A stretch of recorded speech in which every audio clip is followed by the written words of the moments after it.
Continuing here, Philadelphia Eagles week, Cleveland Browns down in Philadelphia taking on the Philadelphia Eagles. Well, 1 out of 2 against the team that very well could have won the Super Bowl last year. Ladies and gentlemen, we'll take that. Jeff Lloyd, Pete Smith, your latest Locked On Browns starts now. You are Locked On Browns, your daily Cleveland Browns podcast. Part of the Locked On Podcast Network. Your team every day.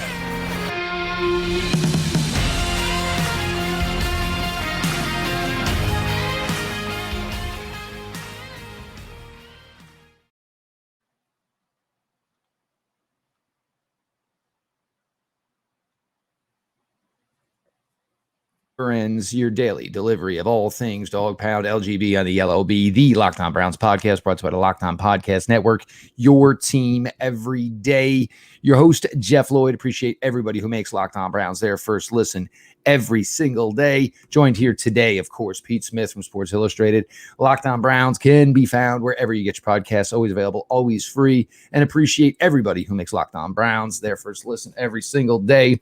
Browns down in Philadelphia, first 2 days of practices in the books. Browns, if you want to really score it, I guess round 1 to Cleveland, round 2 to Philadelphia. Pete, a lot of this gets misconstrued, and, with your own practices, obviously there's a lot more video evidence, and something like this, the teams obviously want this film kept for themselves. How do you feel that this works here? Look, this is a really, really good team. So, I know everybody kind of got up in arms maybe about, what went on Tuesday, but if the Browns walked in and basically held their own and, basically smacked around the Philadelphia Eagles for 2 days, the expectations would be off the rails here. You got to figure that this team going against a team of this magnitude in the Philadelphia Eagles, you're going to take a lump or two. It's a really good football team. So I think the Browns came in with a lot of juice on the first day because they had a lot more to prove. The Eagles know exactly who they are. They know what the standard is. They've proven it within a play of the Super Bowl. And then so they know it's to be expected. The Browns have something to prove, came out, especially on the defensive side of the ball, and did a lot of good stuff. And then you come back day 2, and the Eagles sort of, they have some pride. Their coaches are getting after them. They come back, and they have a stronger day. The Browns are missing some guys for the second day, but nobody feels bad for them. I'm sure Jim Schwartz isn't using that as an excuse or is happy with some of the stuff he saw on that second day. Guys got to step up and operate. But the bottom line is, yes, you're competing, you're trying to win and all that, but ultimately you're trying to get better because, Elliott Shore-Parks and his 7-2 record for joint practices don't actually count for the regular season. So are the Browns better for the experience? Yes, it sounds that way. So if that's where they're at, now they've got about 3.5 weeks to get ready for the regular season. We've seen that's it for starters in those type of things. So this was the last biggest test for a team who's trying to prove that they belong in that conversation.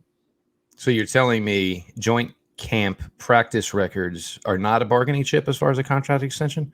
So, okay. But you go in there and now look, offense obviously had a really, really good first day, but Pete, the results from day 1 is what every single Cleveland Brown fan wanted to hear. Pressure, pressure, pressure, pressure, inside, pressure, outside. This is what the new expectation is. And look, you've done a lot of shows with me over the years here. And I think this is to the point where we're finally like, this is it. This is what we've been talking about. Like, yes, just go get 8-9 guys. Because guess what? If somebody needs a blow, it's not just one rep. It's, hey, go get a drink, get back here, take whatever time you need. If it's 3 reps, we're going to be okay. As opposed to the years of seeing poor Myles Garrett with 10 minutes to go in the game, basically asking somebody to bring him an oxygen tank out on the field. Yes, 2 starting caliber defensive tackles. It's lavish in Cleveland now that we've gotten to this point. But yeah, that's the point. Jason Kelce was the one talking about it, how there's basically nobody in the league has a group that's better than what the Browns have. Myles Garrett, Zadarius Smith, Ogbo Okoronkwo. Now you've got Dalvin Tomlinson and Shelby Harris inside, and you've got some guys that can rotate in. Like, they can do a lot of damage. It's everybody got in somewhere, making plays, which is ultimately what you want. And that setup sort of is a great selling point. I mean, that's part of why Shelby Harris decided to sign here, is because of everything that's going there. So yeah, and that's going to make everything easier on the back end. It's going to make things easier for the linebackers.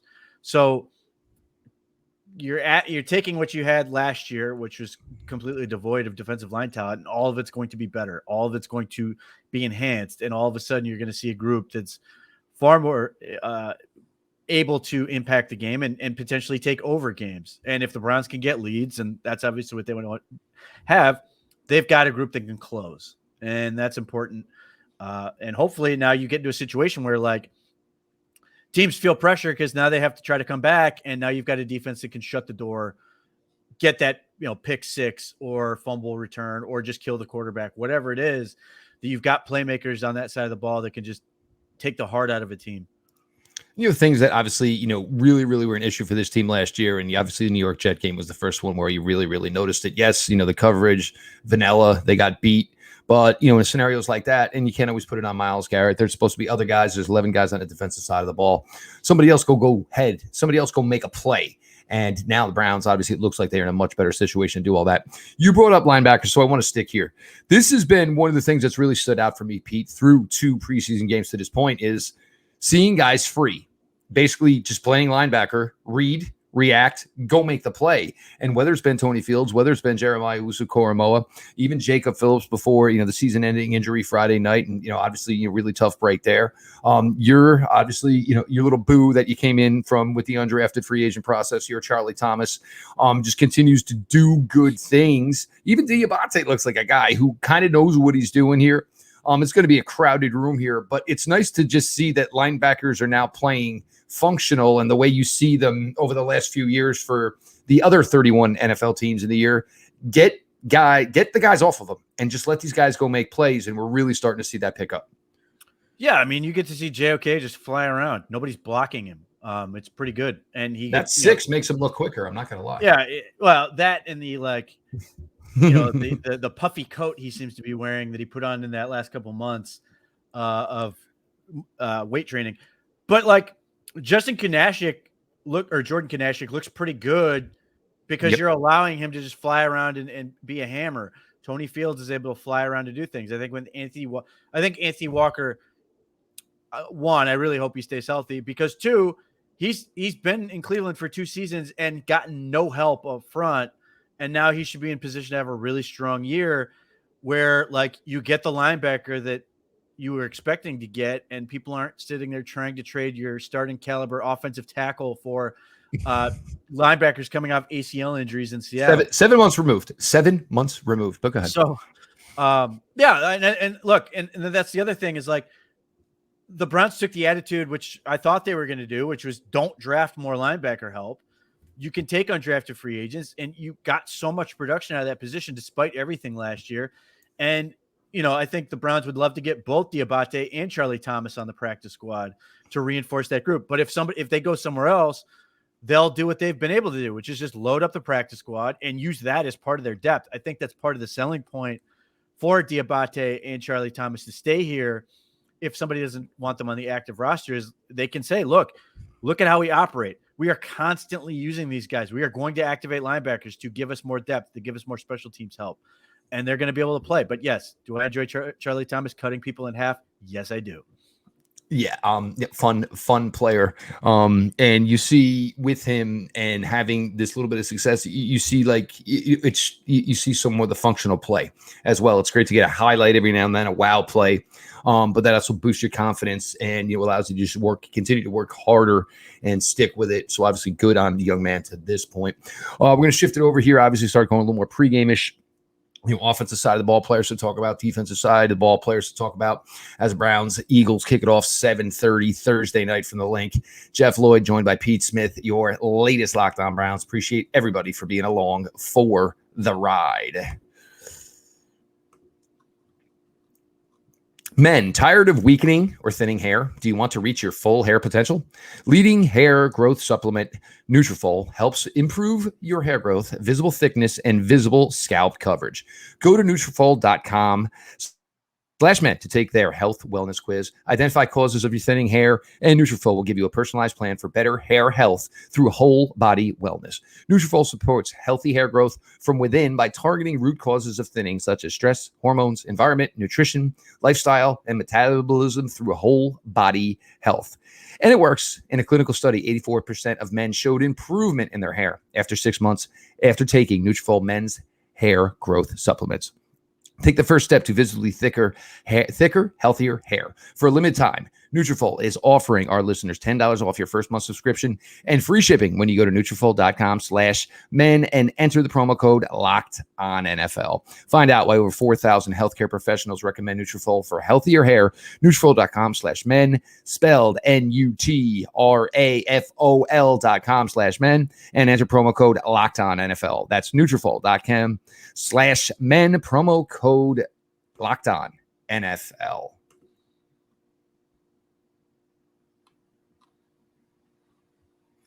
Jeff Lloyd, Pete Smith, your latest Locked On Browns. As always, appreciate everybody who makes Locked On Browns their first listen every single day. Join the everyday crowd by subscribing to the Locked On Browns YouTube channel. Always available, always free, wherever you get your podcast. Pete, obviously, we're going to get Dorian Thompson-Robinson to start. This is basically going to be the reverse of what was the Hall of Fame game. DTR is going to get the start. Josh Dobbs looks like most likely going to get the second half. For DTR, and look, Pete, you like the selection. I like the selection. I think it's gone much better than either one of us anticipated to this point. Hey, there is, some belief in drafting people who have played a ton of college football. And obviously, I think for DTR, it was over 40 starts for Chip Kelly at UCLA. But 17 to 21 to what this young man has done to this point. And you've seen some really, really, football intelligence wise things. He knows when he can pick up the yards. I go back to the first scramble against the Jets in the Hall of Fame game, got himself to the sideline, got himself righted, still went north, got another 10 yards. Just the carrying out of the fake on the Felton touchdown run, showing the wherewithal to realize that, hey, my guy cut it back outside. Oh, wait, I'm the guy to spring him. Does just that. Then he comes back with all of that success in the first one, basically does even better, I think, throwing the ball the second time, of course, against the Washington Commanders, the touchdown pass, of course, to David Bell. It's become a really, really nice story. You and I know I never want to see the kid play. Obviously, we're hoping it's Deshaun Watson, and it's really, really good Deshaun Watson for the next 5, 6, 7, 8, 9 years. But it's nice to see what the young man has put together really quickly. Yeah, I'm not caught up in him being the backup or not. I'm just enjoying what I get to see. Because after 2 more preseason games, I don't want to see him anymore.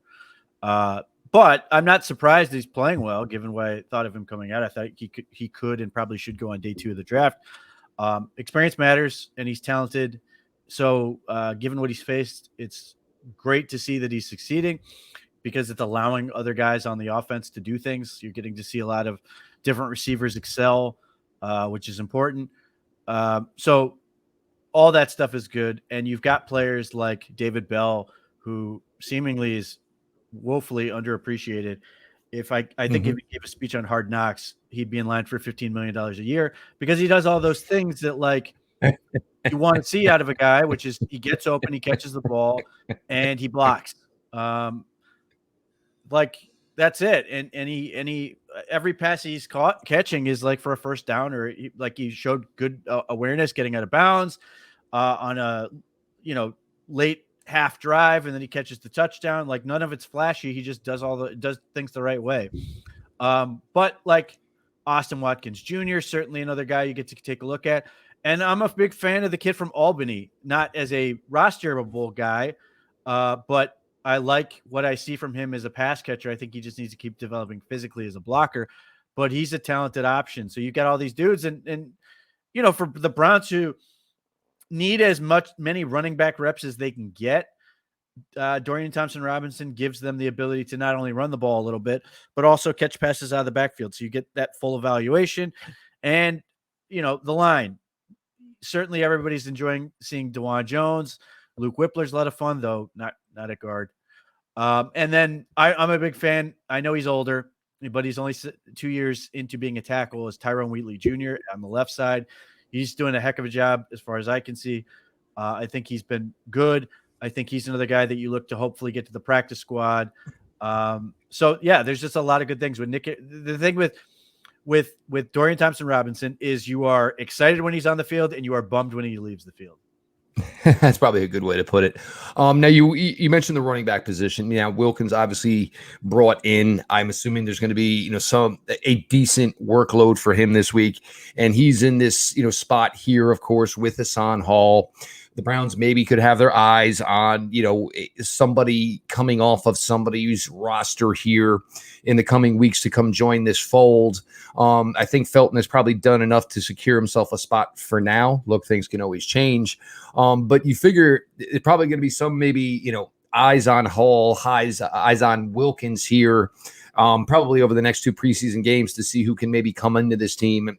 If they go for who would be the 4th running back. But there also is the caveat of not knowing, when you're going to get Jerome Ford back. So there's going to have to be somebody that's going to have to maybe get a rep or 2, in week 1, week 2 if Jerome Ford's not ready. Well, Demetric Felton has a very specific role. You know exactly what he is and you know what he's doing. And none of that is blocking. John Costco, exactly the same thing. I think it was less than 11%. Like Hassan Hall is interesting. Obviously, fumbling doesn't help. No. But you're an expatriated Jet fan. My question is, they just signed Dalvin Cook.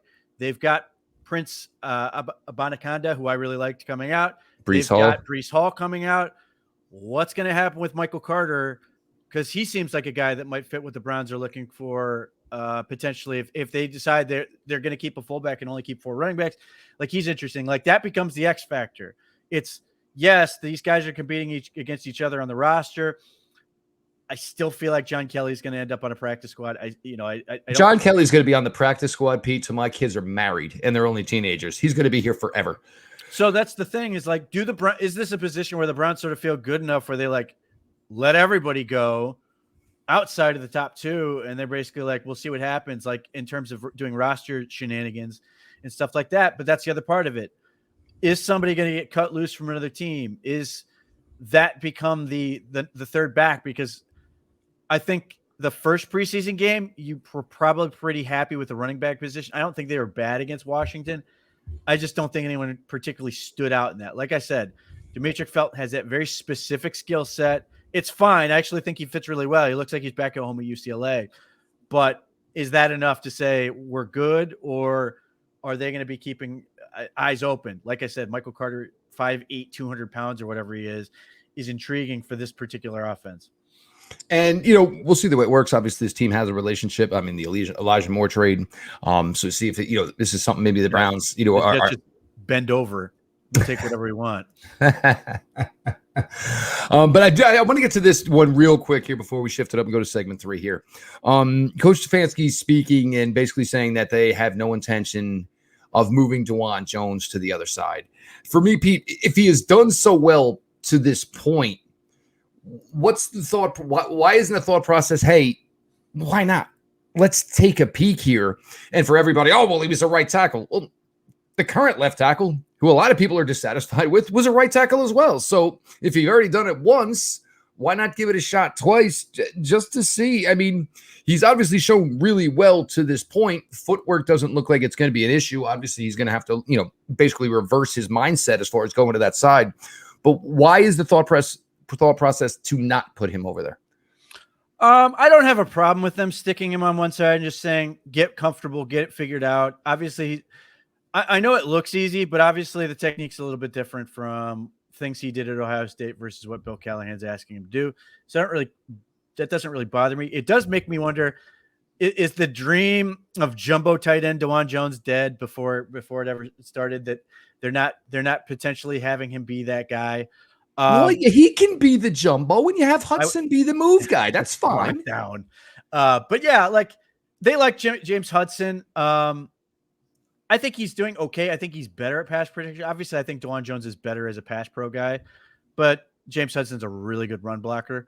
And then the other part of that is like, Jedrick Wills is hyper criticized, hyper focused on. I know there's that one clip where he gets beat and Deshaun Watson scrambles before Chase Young can get to him. I think he did a pretty good job with Chase Young. Like, I saw things that I was happy to see from Jedrick Wills, and he's always going to be a bad body language guy, but I didn't look at it and go, oh, this guy sucks. Now, to your point, would I look at DeJuan Jones at left tackle in the offseason or into next year? Yeah, I would.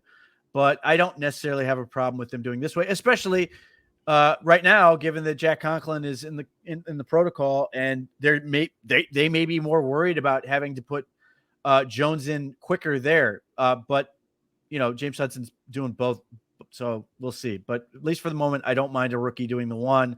Get comfortable with it. Get very confident in it. And for them, the big focus with him is just getting him in shape or keeping him in shape.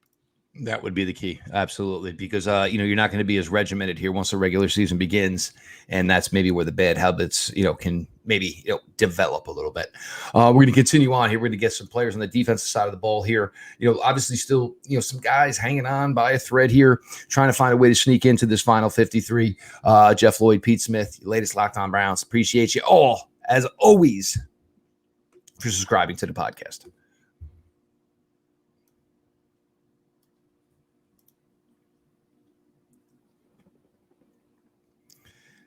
We continue on here, third and final segment, your latest Locked On Browns, Eagles, Thursday night, 7:30 from the Link in Philly. It's going to be, dummied down. You're still probably going to get to see some decent talent. The Eagles are a deep team. Nolan Smith, he's going to be interesting to watch, obviously. And for any tackle that's going to have to take a rep against Nolan Smith, he's not necessarily built like what you've been practicing against. Incredible, just athletic gifts as a pass rusher here. But of course, we're going to talk about the Browns defense here. Pete, for some of these guys, it's probably about sticking to it and continuing to stack together strong performances. Ronnie Hickman, of course, figuring out the rest of the cornerback room here. Can the incumbent linebackers fight off some of the newcomers?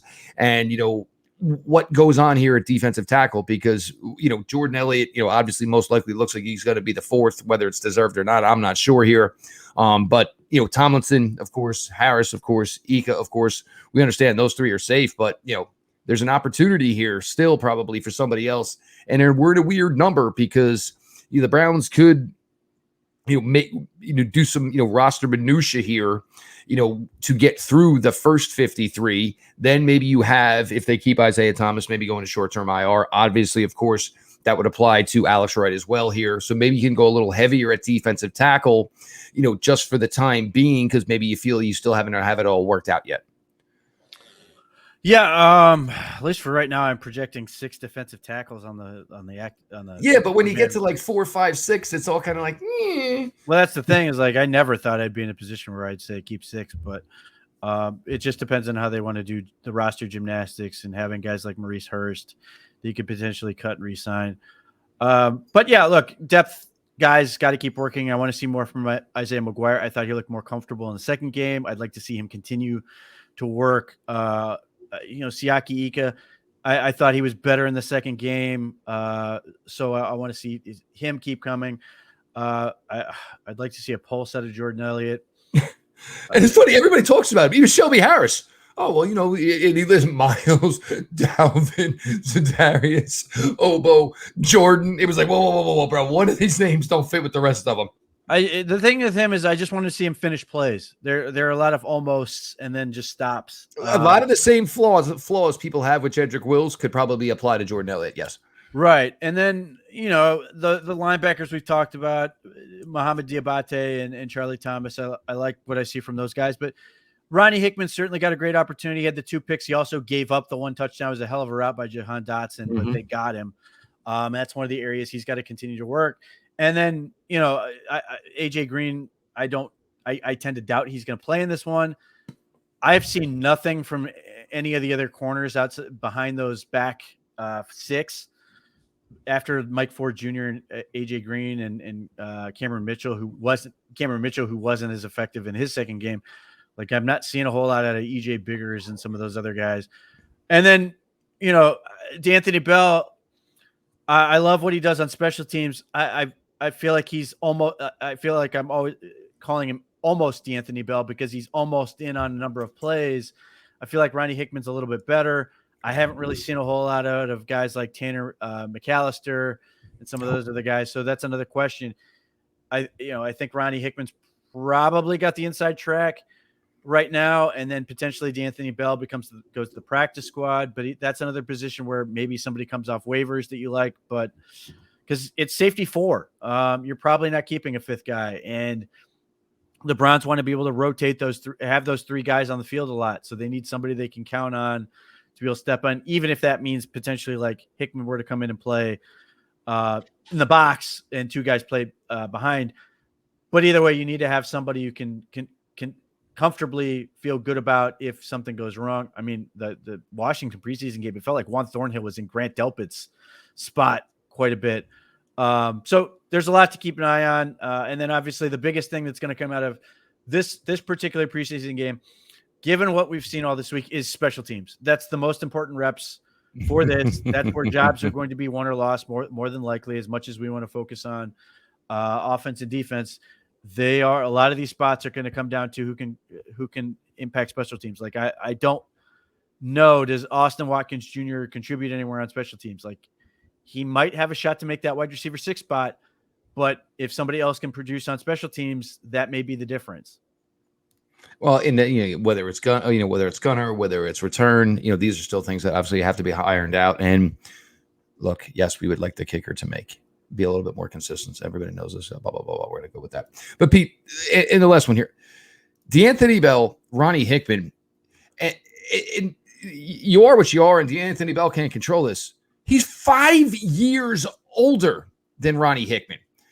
Ronnie Hickman, if there was any success whatsoever, and obviously there has been to this point, I mean, you break out the gavel, sign, seal, deliver. The dude's 5 years younger than you. He's only been in town for 3 months. You got to think there's more coming. Right. I mean, that's obviously that plays a huge role. And in addition to the fact that we have seen Ronnie Hickman make plays, obviously, what was the big selling point from D'Anthony Bell last year? Him punching the ball out, in a preseason game. I haven't seen that out of him this year. I've seen, like I said, I've seen him close to some things, but not making those plays. And I think that's why D'Anthony Bell becomes a good chance to be able to make the practice squad. Whereas Ronnie Hickman, I think if you release him, you're never going to see him again. I think he gets picked up by another team. I look at teams like the Rams and the Arizona Cardinals who scoop, and the Raiders, basically all the garbage teams that have a ton of roster turnover potentially in the mix that can scoop up guys like him. So I don't see a world where they're going to let Ronnie Hickman go, but you want to see him keep coming, keep improving, keep building on some of the things that he's been able to do. Okay, so obviously important test. I mean, I don't want to say important, but big test, obviously, Thursday night. Philadelphia Eagles, a very sound 53-man roster. Following week, Kansas City Chiefs, same thing. So the Browns definitely closing out the preseason with some strong, even though, limited as far as what starters play. These are good teams. These are, these two right now are the pedestal in the NFC and obviously in the AFC of what you want to be. You want to go contend for it. These are certainly the teams to get your work in with over the final 2 weeks of preseason here. He is Pete Smith, Browns Digest, SportsIllustrated.com. Pete and the team do over there a fantastic job. You get all your new news bits coming out. And obviously, you get your in-depth articles, podcasts. Pete and Bree do a fantastic job, so make sure you're checking that out. Make sure you're following @_Pete Smith _ myself, Jeff Lloyd. As you guys know, this is now 7th season covering the Cleveland Browns here with Locked On Browns. It's the old Grateful Deadline, what a long strange trip it's been, certainly applies to all this, of course, here. We will be back, obviously, post-game coverage from the game here. We put together some really, really good episodes in the past couple of days, so make sure you're checking those out here as we get you through Philly week here. And then, obviously, it's before you know it. I mean, September 10th is going to be here before you know it. So let's all be locked in, ready, and, of course, Locked On Browns, of course, here on the Locked On Podcast Network, your team every day. Appreciate everybody who makes Locked On Browns their first listen every day. For the everyday crowd, join the everyday crowd by making sure you subscribe to the Locked On Browns YouTube channel. Always available, always free, wherever you get your podcasts. This has been your daily delivery of all things Dog Pound. LGB on the LOB. Let's go Browns.